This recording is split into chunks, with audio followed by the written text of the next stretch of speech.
Elf প্রকৃতি আর জাদুর সাথে জড়িত রহস্যময় প্রাণী যাদের গল্প ছড়িয়ে আছে হাজার বছরের পুরাণে।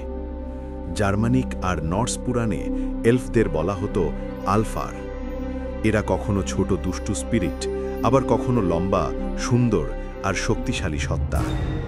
বিশ্বাস করা হতো এরা রোগ ছড়াতে পারে, দুঃস্বপ্ন দিতে পারে, এমনকি শিশু চুরি করে চেঞ্জলিং রেখে যায়।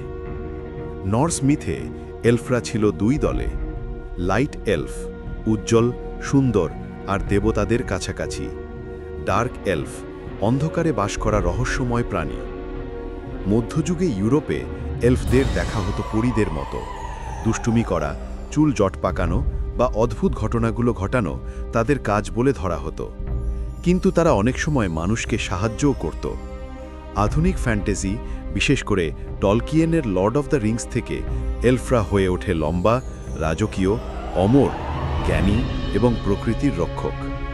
আজকে এলফ শুধু বই, সিনেমা নয়, গেমস আর এমনকি স্যান্টাক্লসের হেল্পার হিসাবেও আমাদের সংস্কৃতিতে জায়গা করে নিয়েছে। এলফ একই সাথে দেবদূত, আবার কখনো অন্ধকারের দূত।